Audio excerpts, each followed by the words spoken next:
다음에 이제 이재명 지사가 4월 20일 날 여의도에 왔어요. 오랜만에. 거기 가면 여의도에 가면 여의도에 유명한 호텔 하나 있는데 여기서 행사 많이 해. 민주당 국회의원들이요.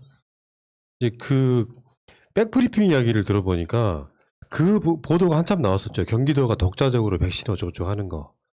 이제 거기에 대한 기자들 질문에 이제 해명을 하던데 잠깐만 읽어드려 볼게요. 그 멘트를.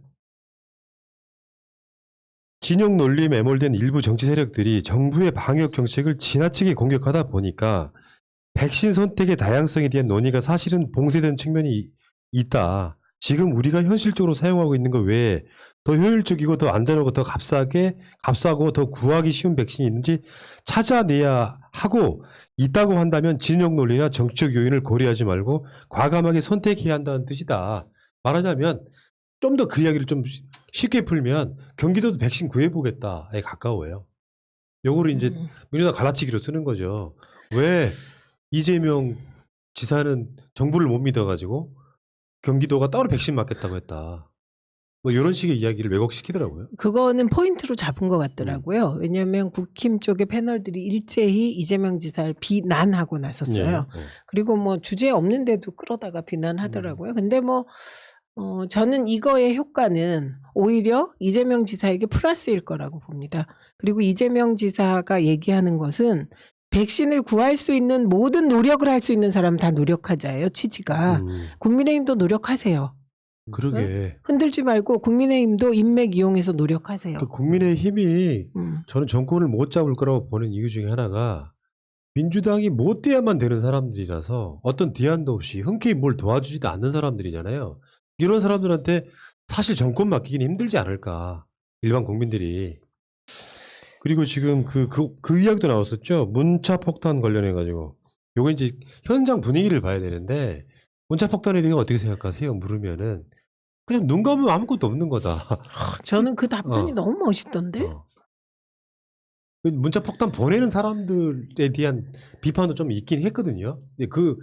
과대표되어 있는 민주당의 일부 세력들에 대한 이야기도 있긴 한데, 저는 그것도 있다고 생각하는데요. 그리고 그러니까 문자 행동에 대해서 저는 그 문자 행동의 순기능이 더 크다고 생각하는데, 욕설하고 명예훼손성 글 보내고 그거는 아무도 동의 안 하잖아요. 그죠? 그건 우리 다 동의 안 하고 새날 애청자들은 더더군다나 점잖으시기 때문에. 어디 문재인 대통령 지지자가 쌍욕을 합니까? 그러니까 그 부분은 저는 의심하고 있어요. 네. 작전 세력일 것 같아요. 문자를 통해서 남을 비방하고 욕하는 거 있잖아요. 막 인격을 모독하는 건 저는 문재인 대통령께서 늘 강조하시는 게 태도시잖아요. 그래서 그거는 안 그럴 것 같고, 그리고 과다 대표 부분에 대해서는 기역, 미음, 디귿, 피읍, 리을을 지칭하신 걸 거라고 생각해요. 그래서 그 인식도 전 동의합니다.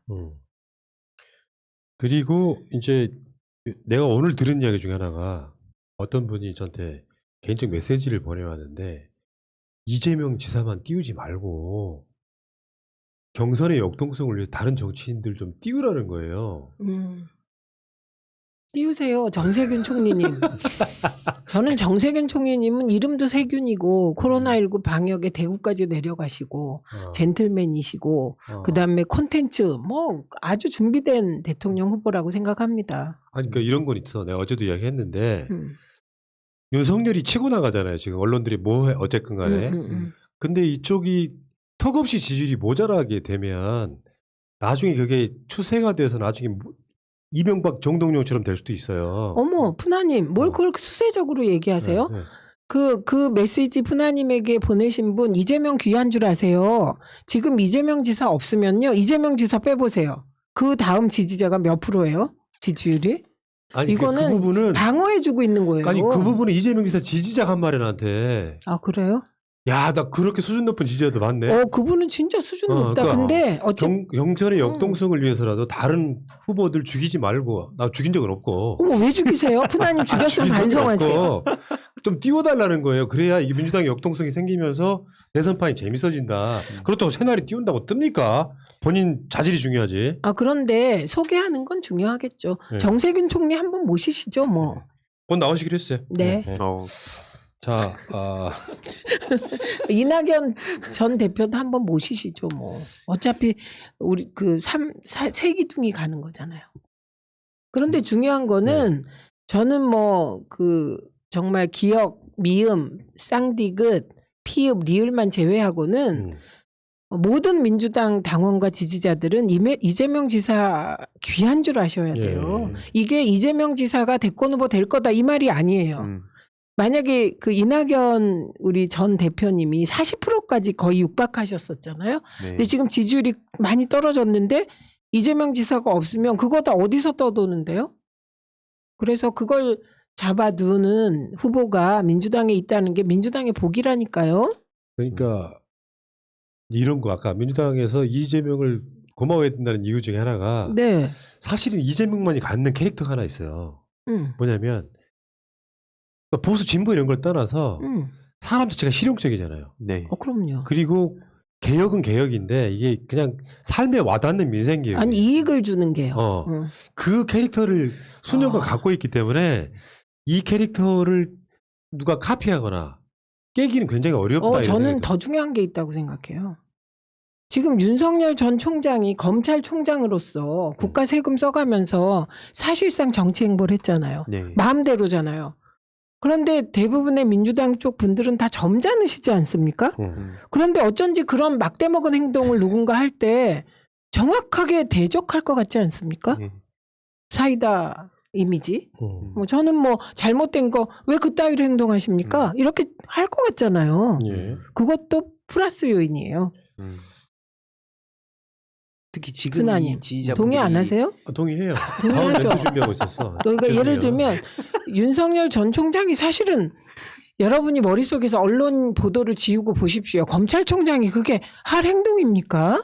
그리고 검찰에 좋지도 않아요. 이럴 때 당신의 그 행동이 검찰에 좋습니까? 라고 유력 정치인이 아무도 안 지르잖아요. 그런데 이분은 할 것 같잖아요. 네. 지금 경기도지사라 도정 때문에 말을 되게 절제하지 만약에 중앙무대에서 탁 나서면 할 것 같잖아요. 네. 저는 결론적으로 윤석열은 완주하기 힘들 거라고 보는 사람이고요. 그리고 이재명 지사는 지금에 와서 이제 거론되는 후보들에 비교해보고 시대에 비교해보니까 굉장히 많은 강점을 갖고 있는 주자가 됐구나 이런 생각을 해봤고요. 이재명 외에도 다른 분들 띄울게요. 다만 댓글창에다가 이제 새날은 이낙연을 버려야 한다. 이제 새날은 누구를 버려야 한다. 이런 얘기 좀 하지 마. 하지 마시고요. 저는 솔직히 정세균 전 총리가 굉장히 준비된 후보라고 생각합니다. 그리고 저는 객관적으로는 좋은 것 같아요. 이재명 그 지사처럼 막내처럼 치고 나가는 그 사이다도 있고 그리고 이낙연 전 대표처럼 정말 맏형처럼 진중하게 그 윤석열 전 총장한테 그러시면 안 됩니다. 그럴 것 같지 않습니까? 있고 그리고 정세균 전 총리님처럼 젠틀하고 아주 뭐랄까요? 그냥 씩 웃으면서 어깨 툭툭 치면서 윤석열 전 총장한테 자네 그러면 안 되지 이럴 것 같잖아요. 그러니까 캐릭터별로 딱 이게 드라마를 쓰면요. 하나만 더요. 추미애 장관은 어떠세요? 추미애 장관이 나오면 이제 그건 윤 총장! 윤 총장! 그럼 이제 캐릭터 4개 완성이죠. 그래서 이게 한 발 떨어져서 보시면요. 굉장히 좋은 드라마 한 편이 쓰여지는 거거든요. 알겠습니다. 이재명 지사가 보궐선거 이후에 페이스북도 안 하고요. 저분은 또 왜 충격을 저렇게 먹었대? 왜냐하면 그 사람들이 사기가 죽어 있을 때 누군가는 묵묵하게 자기 일을 하면 되는 부분이 있는데 최근에 이제 오랜만에 페이스북 글을 쓰는 걸 보고 한번 의제를 한번 가져와 봤고요.